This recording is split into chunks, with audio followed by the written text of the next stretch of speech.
Assalamu алейкум, урматтуу кыргызстандыктар. Биз бир топтон бери жанагы мамлекетте ушул бүгүнкү акыбалдан экономикалык көтөрүлүштү кантип жасайбыз, элдин турмушун, элдин бакубат жашоосун кантип камсыздайбыз деген темада бир топ роликтер чыгардык. Ошонун бири бүгүн мамлекеттеги акча саясаты жөнүндө болмокчу. Мамлекетте акча саясаты бул билесиңер, мамлекеттин башкаруу системасынын эң күчтүү рычагдарынын бири. Муну эми мындай түшүндүрүш үчүн мен мына Кытайды мисал кылат элем. Мына Кытай эл республикасы кандай өнүгүп атканын билесиңер. Буларда реформа жанагы Дэн Сяопин 1978 жылы башталган. Ошол убакта bir адамга Кытайда ички дуң продукция $150 түзгөн. $150 түзгөн да. Мына азыр мына почти 15 миңге жетип калды. Же болбосо мындай алганда ушул мезгил ичинде бир 100 эсе өстү да. Эселеп өсүлүп келди. Эми Кытайда бүгүн кандай акыбал болуп атканын билесиңер. Бул ошол эми көп саясаттар бар бул жерде. Ошонун негизги саясаттарынын бири бул Кытайдагы акча саясаты. Мен действительно таң калам да. Булар ушунчалык билимдүүлүк менен, ушунчалык жаңы технологияларды колдонуу менен аябай натыйжалуу, эң негизги нерсе натыйжалуу жасашты да. Бүгүнкү күндө Кытайда ички дуң продукция 17-18 миллиардты түзгөн болсо, буларда акчанын массасы дейт. Акчанын массасы деген түшүнүк бар. Акчанын массасы бул колдогу баягы нак акча дейбиз, оборотто жүргөн акча да. Только баягы улуттук гана валютада, жана чет өлкө валюта буга кирбейт да.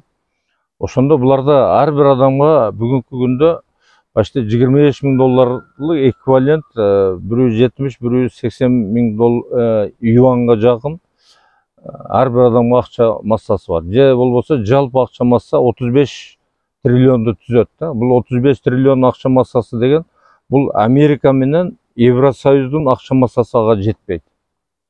Мындай түшүнүктүү болушун айтып атам да. Значит, биз айтат эми акча кирсе, акча көбөйтсө деп эле бизде баягы мындай тупойлор көп да баягы. Мындай маанисине жетпей, иштеп, аны көрбөй, башка кылбай эле, баягы андай эле, мындай эле. Себеби баягы мындай, мен мындай деп салыштырат элем. Жерди сугарыш үчүн сууну буруп келесиң да. Суу канчалык көп болсо, ошончолук көп жер сугарылат да. Сугарыш үчүн баягы арачыл системаны башкаларды турлайсың, анан чуркап жүрүп сугарасың дегендейчи. Биздикилер суусу жок эле, бир кичинекей сууну же кранды жаап коюп, анан суу сугарып аткандай болуп атат да. Бизде акча саясаты мындай салыштырмалуу ошо деңгээлде. Почти жок деген да. Бизде бир $350, $450 жетпеген биздин улуттук акчабыз азыр оборот иштеп атат ар бир адамгачы. Бул бир 260-270 миллиард сомду түзөт. Бизде бүгүнкү күндө эгер Кытайдын деңгээлинде болсо, бизде где-то 200 миллиардтай долларга сом болуш керек да. Бул бир 10-12-13 триллион сом болот да. Ошонча сом акчанын массасын иштетиш керек да. Иштебесе экономика өнүкпөйт. Себеби акча саясаты. Акча деген эмне өзү? Акча деген ошол мамлекетте өндүрүлгөн товар менен жана көрсөткөн кызматтардын эквивалент суммасы. Ошол акча болсо мамиле болот да, айланат да. Баягы илгеркидей натуральный андай мындай мезгилдер өттү дейм. Азыр технология жетти, башка кылды. Анан Кытайдын дагы бир эмеси, буларда жанагы ошо юан иштеп атканда деле жанагы акча. Бирок аларда наличке, баягы наличке деп коет, баягы нак акча. Нак акча 4-5% деңгээлден ашкан эмес. Бүт эле баягы перечисление баягы эме менен жүргөн да. Анан бизде бүгүн кандай? Бизде ошо акча саясаты жок. Бизде эмне үчүн көмүскө экономика дейт? Көмүскө экономика көрүп атасыңар, азыр бүт эле доллар менен да. Экономика только доллар менен иштеп атат. Доллардын эч кандай учет эсеби жок. Ошон үчүн бизде 80%ге чейин баягы көмүскөдө дейбиз да. Көмүскөдө дейбиз. Мына көрүп атасыңар өзүңөр турмушта деле. Бизде баягы активтердин любой түрү, машина болобу, үй болобу, башка даже тойго барганда кошумчадан бери эле барды доллар менен да. Сом эми бир байкуш бир өзүнүн деңгээли бир 4-5% деңгээлинде иштеп атат да. Анан дагы биздеги мына курс дегенде эле бул мындай жасалма түрүндө да. Эми ойлоп көргүлө. Сом кимдерде бар? Сом эң кембагал халктын эң кембагал бөлүгүндө бар да. Анан кийин базарда жанагы соода менен сом менен соода кылгандарда. Башкаларда сом керек эмес, барды эле $1000, $1,500 ачкандан кийин только доллар менен кармайт. Доллар менен кармагандан кийин ал курстун ага эч кандай тиешеси жок да. 300 болгондо эле базарга барат дагы алмаштырып, соодасын кылып кете берет. Ошон үчүн биз экономиканы оңдош үчүн биринчи вот акча саясатын иштетишибиз керек. Ошондой билимдүү, илимдүү адамдарды алып келишибиз керек. Азыр эми баягы финансовый технология жетишип калды. Эгер технология, банковский предложение, биз азыр баягы электронный акчага өтүшкөнгө толук шартыбыз бар да. Азыр бүгүндөн баштап эле өтсөк болот. Электронный деген бул значит электронный, цифровой акча да. Цифровойдун айырмасы. Цифровой дегенде только цифровой эсептелинет. Эч кандай акча анда мындай эме болбойт. Электронныйда анча-мынча нерселер баягы нак акча менен жүрүшү мүмкүн. Ошон үчүн келечекте мына азыр Кытай ушу провинцияларында проба кылып атат да цифровойду. Азыр бүт дүйнө бардыгы эле ошо цифровой өтөт да. Анан кийин артынан сүдүрөлүп өткөндөн көрө азыр эле өтүп, биз экономикабызды оңдогонго толук шартыбыз бар. Эгер цифровой өтсөк, биздин ички дуң продукция көмүскөдөн чыгат. Көмүскөдөн чыкканда азыр мына бир 7-8 миллиард болгон болсо долларга, бизде 35-40 миллиардга 35-40 миллиардка чыгат да. Ошо көмүскөдөн чыкканда биздин ички дуң продукция ошондой болот. Анан жанагы мамлекеттин бюджети ошол ички дуң продукциядан бир 30% айланасында болгон болсо, значит бизде бир 12-13 миллиард мамлекеттин бюджети болуш керек. 12-13 миллиард дегенде мына салыштырып көрөлү, азыр бир 2,5 миллиардка жетпейт. Значит биздики 10 миллиард бюджетибиз көмүскөдө келип атат. Ошон үчүн бизде мектептер жетпейт, жол жок, башка баягы коом үчүн эч кандай бир мындай нерселер чечилген эмес да. Азыркы чечилип аткан бул деңгээл, бул өтө эле төмөнкү деңгээл да. Бир анча-мынча баягы өтө необходимый болгон жерде чечип койдук деген бул мындай эме нерсе да. Биздин Кыргызстанда эгер көмүскөдөн чыгып, эгер реальный экономикабыз иштегенде, бизде Кыргызстанда эч кандай проблема болбойт. Айлык жагынан да, пособие, пенсия жагынан да, жолдор боюнча, больницалардын курулушу, маданият чөйрөсүндөгү бизде эч кандай проблема калбаш керек. Биздин жашоо деңгээлибизге шарт ушунчалык жогору, бизге эмне жетпейт, бизге билимдүүлүк жетпейт. Бизди баягы көйгөйдү проблеманы жараткан эң бир чоң нерсе бул жемкорлук болуп атат. Андан кийин биздин мындай каалоо максат койгон жокпуз. Элди эле ушу өз тирилиги менен кыйналып бир келечекке бир максат койгон жери жок. Даже мына биз азыр айтып атабыз десек мындай түшүнбөйт да жакшы. Ошон үчүн бизге эң негизги нерсе бул билимдүүлүк. Билимдүүлүк, аракет. Анан кайдыгерликтен чыгышыбыз керек. Бул коомдун иши, коомдун иши. Коом өнүкпөсө бир үй бүлө өзүнчө, бир мындай адам өзүнчө өнүгүш өтө кыйын. Эми өнүгөт, конечно, 3-4% адамды кандай болсо деле мындай байытса болот. Бир мамлекеттин ичинде. Себеби ал үчүн 90% кедей кылсаң эми 5-6% байыт да, бул естественный нерсе да. Алар кимдер болот? Алар уруулар болот, мошенниктер болот, башкалар болот. Бизде коом өнүгүш керек. Биз кыргыз эли баягы традиция боюнча улуу элбиз дейбиз. Ушу улуулугубузду сактап калышыбыз керек. Значит, азыр ааламдаштыруу мезгилинде бизде өтө жогорку деңгээлде билим берүү болуш керек, өтө жогорку деңгээлде саламаттык сактоо иштеш керек, өтө жогорку деңгээлде маданиятыбыз болуш керек, өтө жогорку деңгээлде коомго түзүлгөн шарт болуш керек. Бул жол, башка нерселерчи. Эми бизге Аллах Таалам ушунчалык жаратылышты бериптир. Бардык нерсе бар да, только ушу акылыбызды иштетпей атабыз, кайдыгерлигибиз, анан жанагы жемкорлугубуз болуп атат. Эми ошого мен мына реально эле ушу Улуттук банктын отчету менен бир мындай мисалдарды келип кетем. Бул факты отчеттон алынган. Мына 21-жылга отчету. Бизде эң мына акча жок башка дегендин биринчи эмеси бизде баягы международный резерв деп коюп, золото валютный резерв. Ошол золото валютный резерв 21-жылга жылдын акырына да бул 2 миллиард 977,6 миң экен да. Эгер сом калган болсо бул 252,4 миллиард сом болот да. Мунун ичинен эми алтын, бул эми баягы эл аралык резерв дегенде эмне деп түшүнсө болот? Бул бизге келген грант, кредиттердин баягы өкмөттүн счеттору бар, национальный банкта бир 50-60. Ошол счеттордо турган остатка каражаттар. Анан ошонун ичинен алтын бар. Баягы Кыргызстандын өзүнүн алтыны. Ошол 20-жылы алтын ошол золото валютный резервде 36,2% болгон экен.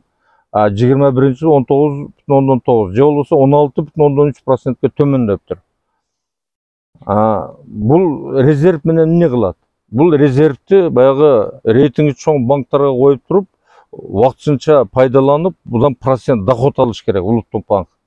Бирок бул эми баягы банктын баягы функциясы боюнча ушундай. Бирок биздин банк боюнча мыйзамда ушул чет өлкөлүк валюта коюлуп алат дегенди жазышпаптыр. Бул дагы банктын упущениясы. Анан экинчиден бул 252,4 миллиардты кандай пайдаланды дейт. Ошо процент алган доходу 2 миллиард 396 миллион сом доход алыптыр. Эми бул жерде жазып атат 1 миллиард 420 расходу депчи. Ошондо 1,5 миллиард доход алып атат да. То есть 1%ке жетпей атат да. 1% эмес, 0,1%ке жетпей атат. Эми ошондой четке коюп туруп, бир жыл ошондой баягы жыл бою акчаны жанакыдай отвлекать этип, ушундай низкий процент алган мүмкүн беле, мүмкүн эмес. Бул дагы банктын эмеси, упущениясы. Мындан чоң доход алыш керек. Азыр каяка иштеткенди мен мына айтып бергенге аракет кылам. Экинчиден бу жерде вопрос туулат да, жанагы алтын 36,2-ден 19,9га түштү деп атпайбызбы? Бул суммарный 84 миллиард алтын 50 миллиардка түшүп атат, же болбосо 33 миллиард. Бул 33 миллиард сом кояк да. Банктын прибыли де булар 13 миллиард, 13,5 миллиардты көрсөтүп атат да. Бул отчетто дагы мындай сомнительный жерлер көп болуп атат да. Бул тыйын акча, миллиард болуп атат бу жерде.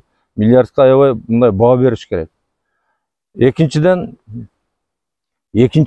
дагы бир акча бар, баягы депозит деп коет. Коммерциялык банктар депозит алат. Элдин, калктын акчасын алат да. Ошол эми отчету боюнча былтыр 908 миллиард сомго жана иностранный валюта өзүнүн сом менен депозит алдык дейт. 908 миллиард. Эми ошонун ичинен берилген жанагы 28 миллиард жанагы нефинансовый кредитный учреждениялар бериптир кредит. 152 миллиард жанагы коммерциялык банктар берип атат. Калган акча каякта? 750 миллиард почти жок да. Эми хотя баягы Улуттук банк менен 3,2% менен алдык дейт депозитти. Эмени иностранный валюта 1-2% менен. Ошондой низкий процент алса ham доход берип атат да. Раз доход бергенден кийин, значит булар доход табыш керек да аны жабыш үчүн. Кимге каяка пайдаланды да? Бул отчеттун эч жеринде жок. Эми жанагы валютный резервдин 152 миллиардын муну кошкондо почти триллион сом. Эмне ошолорду биздин экономикага 4-5% менен берип пайдаланса болбойт беле? болот эле. Себеби экономика иштейт болчу. Экономика иштесе, значит, валовый продукция өсөт эле. Баягы бюджеттин көлөмү чоңоет эле. Эми мындай бул фактылар, баягы орусча айтканда, бул вообще недопустимый нерселер да. Анан экинчи маселе. Мына көрдүңөр, 1 триллион акча жок деген маанидө болуп калып атат да. Экинчи маселе, баягы банктардын берген проценти. Коммерциялык банктар ошол 152 миллиард баягы берген кредитине 27,2 миллиард сом киреше алып атат. Же болбосо бул 17,2%. 17,2 мындай эметип алгыла. Ошол берген кредиттин расходу 6,9 болуп атат. То есть булар жана кредит алганда депозиттенби башкадан каяктан алган источнигинен бардык расходу 6,9 болуп атат. Банк өзү 11,01%тан кошуп атат. 11,01. Бул азбы көппү? Конечно, көп да. Эмне үчүн 3% кошпойт? Эмне үчүн 4, эмне үчүн 5 кошпойт да? Эмне үчүн 11? Ушинтип эле элди тоно берсе болбойт да. Экинчи, жанагы нефинансовый кредитный учреждение, кредитный союз андамыналар. Булар ошол эле 28 миллиард берген кредитинен 7 миллиард 800, почти 8 миллиард киреше алып атат. 8 миллиард киреше же болбосо 27,96, почти 28% да. Ошо алган, ошо берген кредитин баягы өз себестоимость расход, то есть 6,39. Же болбосо 21,50 же 22% кошуп атат. Бул эмне деген да? 22%. Эмне үчүн 5% эмес? Эмне үчүн 3% эмес? Эмне үчүн 6? Бул жерлерде аябай суроо көп да. Бул вот мамлекеттик органдардын кыла турган иши ушул. Баягы антимонопольный атаандаштык боюнча мыйзам бар. Ал мыйзамда жазылып турат. Ал мыйзамдын негизги максаты ушул баягы тактоо, азайтуу, көбөйтүү деген сыяктуу да, баягы регулировка кылыш керек да, баягы ошо атаандаштык законго, мыйзамга туура келбейби? Ушул услугалардын, кызматтардын жанагы тарифтери канчалык негизделген? Ошого жооп бериш керек. Бирок ал закондо жанагы антимонопольныйдын функциясын ал жерде улуттук банкка берген. Банк маселелери боюнча. Значит, улуттук банк ушул ишти жүргүзүш керек болуш керек эле. Андан башка улуттук банкта жана өзүнүн мыйзамында 28 статья бар. 28 статья ошо только ушу мыйзамдарды, тарифтерди, процент ставкалардын канчалык негизделгенине алар надзор кылышат. Эми баягы банк мыйзамында ошо кредит берүү 10-чу, 11-чи бүт статьялар бардыгы бар.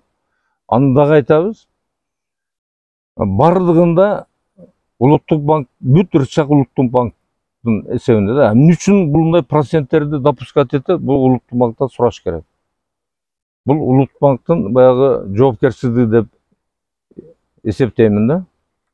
Анан дагы эң баягы мындай өтө талдуу жер банк системасына, эмне үчүн банк системасын банкты түзүшөт да. Эми любой ишкананы түзгөндө баягы аткара турган жумушу, баягы бере турган жыйынтыктары бар да. Бизде банк системасына баягы берде мына жазылып турат. Бул банк системасы дүйнө боюнча ушундай. Баягы основные цели кредитно-денежной политики государства дейт да. Биринчи, сдерживание инфляции. Инфляцияны кармаш керек буларчы, жооп бериш керек. Обеспечение полной занятости, элдин жумуш менен толук камсыз болушун регулировка кылыш керек. Экинчи, темп роста экономиканын темп ростун камсыздаш керек. Анан смягчение цикличных колебаний, баягы жанагы эми болуп атпайбы? Инфляция жүрүп кетти, андай болуп кетти депчи. Ушулар общий целым мындай регулировка кылып барыш керек да. Анан эң негизги эмеси жана устойчивость деп коет, платежный баланс. Импорт менен экспорттун тең салмактуулугун сакташ керек. То есть дайыма экспорттун көп болушун камсыздаш керек да. Аракет, цел, максат ушундай болуш керек. Булар эмне үчүн кээ бирлер түшүнгөндөр айтышы мүмкүн. Бул акча саясаты кандай? Бүт барды акча саясаты эгер туура иштеген болсо, рабочий месталар түзүлөт. Акча саясаты туура иштеген болсо, көп товар чыгат, конкурентоспособный болот. Значит, балалар түшүрүлөт. Акча саясат иштеген болсо, товарлар көп чыгат, качественный чыгат, импорт болот. Ушул нерселер бардыгы ушу мамлекеттин акча саясаты иштегенде аткарыла турган жумуштар. Бирок бул показательдер бизде 30 жылда бирөө дагы положительный результат берген жок. Дайыма жок да, жок. Эч нерсе аткарган жок. То есть банктар өзүнө коюлган жанагы задачаларды таптакыр аткарган жок десек да болот. Бирок эми мен мындай берди бардык нерсени жеткилип айтыш кыйын. Эми берди кийин суроолор болсо, башка болсо жооп берербиз. Бирок мен бир нерсе таң калтырат. Административный расход деген бар. Ошо национальный банктын берди коммерциялык банктын расходдору жок, только эми азыр улуттук банк боюнча болуп атат да. Административный расход мына 20-жылы 1 миллиард 714 миллион болсо, былтыр 2 миллиард 127 болду. Же болбосо бир жылда 412 миллионго өсүп атат да административный расход. Бул основной зарплата да. Эми ойлоп көргүлө, эч кандай результат жок. Бир да ишти аткарбаса булар. Акча саясат почти жок. Эмне үчүн жылда бул мурунку жылдарга да ошондой. Жылда 400 миллион, 500 миллион, 300 миллион только өсүш да. Мындай средний алган болгондо буларда азыр айына ар бир сотрудник 150-200 миңден акча каралган да. Бул эмне деген эми да? Бул тоноо. Анан бул эң негизги нерсе, бул мамлекет тарабынан өтө катуу көзөмөлдөнүшү нерсе. Себеби бизде конституцияда жазылган 4-берене мамлекеттик жана муниципалдык кызмат адамдарынын коррупция үчүн шарттарды түзгөн аракетине тыюу салып. Мына биз аракетине, мыйзамсыз аракетсиздигине мына цифралар болуп турат да. Кана биздин тыюу салганыбыз. Бирок булар элди отургузуп коюп атпайбы? Ошон үчүн буга эч ким кайдыгер болбош керек. Азыр көчөдө ыйлап жүргөн адамдардын бардыгынын арзы туура. Эми адамдар түшүнбөй атат, эми адамдар мындай чогуу чыгыш керек. Ар кимдин проблемасы индивидуально чечилбейт. Себеби жалпы мыйзам иштебегенден булар мыйзам иштебегенден кантип чечет? Эми байкуштар ушу соттун алдында, башканын алдында ушу чуркап жүрүшөт. Мына нерселерди эми түшүнүш керек. Муну жалпыталып, муну баягы мамлекеттик комитеттеби эми бул депутат жанагы өкмөттүн өзүнөн түзүлгөн комиссия азыр эч нерсе чечпейт азыр. Бул жалпы эл бир кандайдыр бир чечимге келиш керек да. Мындай нерселерди жойбосок мамлекет өнүкпөйт. Биз элди тоногондон тоноп, томаяктан томаягына жеткирип атабыз. Башка эч нерсе болгон жок. Анан экинчи бир нерсе, бул өтө банк маселесиндеги эң глобальный баягындай чоң маселелердин бири бул жанагы сом менен валюта менен кредит бериш. Эми ойлоп көргүлө, биздин конституцияда, жарандык кодексте, банктын мыйзамдарында бир жерде баягы банк доллар менен кредит берсин деген нерсе жок да. Бир жерде да жок. Бирок биз мына баягы ошол 98-ден берки неме кылайык. 98-жылдан берки баягы валюта менен берген кредиттин суммалары 2005-тен баштап. Жылда 2005-жылы 7,6 миллиард сомго валюта менен кредит берилсе, былтыр 21-жылы 32,3 миллиард сом менен кредит берилиптир. 2015 эң көбү 2014 44 миллиардка берилиптир да. Бул эмне үчүн мен туура эмес деп атам да муну? Себеби банкада банк риски бар дейт. Рискти ушу банктар управляйт. Мисалы адам управлять эте албайт да. Улуттук банк рискти кантип жеңил болот, канча кылат, башка кылат, ошондой кылат. Булар ошо кредитный рискти просто элге жүктөп коюп атат да. Валюта менен берип атат. Мисалы үчүн 2013-жылы алган болсо, там курс 50 болсо, азыркы учурда келип калды. Азыр 84-85 болуп атпайбы? Значит, баягы курсовой разница огромный болуп атат да. Баягы эгер ошол убакта ошол 40-ты сом менен алганда 5 миллион алган болсо, азыр сом менен кайтарганда эгер жанагы өзүнүн 20% алган болсо, допустим, бир 6 миллион кайтарыш керек болсо, азыр булар 10 миллионго чейин кайтарып атат да. Ошонун жарымы жана курсовой разница болуп атат. Бул вообще мүмкүн эмес нерсе да. Себеби банкта жанагы бухгалтериялык мыйзам бар. Бухгалтер эсеп жөнүндө 2002 жылдын 29 апрель 76 мыйзамы. Бул мыйзамда жазылат. Бухгалтердик маалыматтын эсеби кошуп эсептөө принцибинде негизделет. Ага ылайык кирешелер катары иштелип табылгандар. Көрдүңөрбү? Иштелип табылгандар гана киреше болуп. Банк эмненин негизинде ошолорду киреше кылып туруп эсептеп баягы прибылга чыгарып атат. Бул эми жеткен нерсе да. Ошол мынабы 10-жылдан бери эле 21-жылга кошуп эсептегенде бизде почти 23 миллиард сом элдин үстүнөн мыйзамсыз баягы не дейбиз, жонунан тилип алган да коммерциялык банктар. Бул жерде мына конституциянын беренеси каякта? Биз буларга шарт түзүп берип атпайбыз, баягы элдин үстүнөн баягы коррупция шарттарын толук түзүп берип атат. Ким виноват эмичи? Ошон үчүн бул маселени дагы эми үйүн тарттырган башка маселе, бул кредит маселе боюнча бизде баягы эптеп кутулуш үчүн бир комиссияларды ошол жана заемщиктерден, бир ортодо бирөөлөрдөн бир комиссиялар түзүп коюп жүрүшөт. Алардын укугу, полномочий эч нерсе жок. Бул жерде мамлекеттик комиссия түзүлүш керек. Мамлекеттин биз койгон маселелерди только мамлекеттик комиссия. Мамлекеттик комиссия эми почти бийликтен болсо дагы 60% элден болуш керек. Элден болгондо да кыйын, бир банк маселесин түшүнгөн, бир башка бир мээси жеткен адамдар болуш керек да. Анан бул жерде дагы бир нерсе айтып коюш, ошол эле жанагы 307 статья бар граждандык кодексте. Акчалай милдеттеменин валютасы. Кандай гана обязательно милдеттеме болбосун, бардыгы сом менен болот деп атат. Доллар менен мынча карысын деп айтканга биздин укугубуз жок. Өзү вообще биздин Кыргызстанда доллар республиканын ичинде вообще иштебейт. Бул курс деген только баягы четке чыкканда чет өлкө менен түзүлгөн договорлордо гана иштеш керек. Иште даже курс деген коюлбаш керек да. Бул биз просто муну баягы мошеннический бир кээ адамдардын байып башка мыйзамсыз мына конституцияны бузуп атпайбыз. Мына толук булардын аракетине биз тыюу салган жокпуз.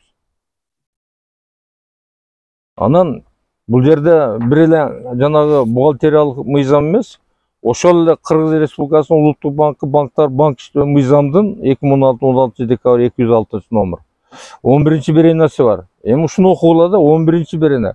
Комиссиялык акылар, тарифтер жана пайыздык ставкалар. Бул жерде жазылып турат. Эми биздикилер кыргызча ончо түшүнбөйт го, орусчасын айтып берейин. Андан кыргызчасын айтам. Не допускается использование кредитных продуктов, искажающих стоимость услуг и предусматривающих индексирование платежей по кредиту, привязка к валюте, отлично от валюты кредитного договора. Же болбосо кыргызчасы кызмат көрсөтүүлөрүн наркын бурмалаган жана насыялык келишимдин валютасынан айырмаланган валютага байлоо менен насыя боюнча төлөмдөрдүн индексацияланышын караган насыялык продуктлардын колдонушуна жол берилбейт. Көрдүңөрбү? Индексия биз алыгы доллардын эмесин элдин эсебинен индексация кылып туруп банкка пайда кылып берип атпайбыз. Бул прямо айтып атат, ол берилбейт деп. Насыялык келишим валютасы, мына бүт мыйзамдарды айттым мен, бул только сом менен. Ошон үчүн бул банк системасындагы бул адамдардын баягы тарткан азабы башка бул нерселерди токтотпосок болбойт. Бул жакшы нерселерге алып келбейт. Анан экинчи мен айтып коеюн акыркысы. Жанагы сүткорлук боюнча мыйзам бар. 2013-24 номер 163. Бул жерде жазып атат да, баягы негизи улуттук банк баягы чектөө коюш үчүн проценттерге.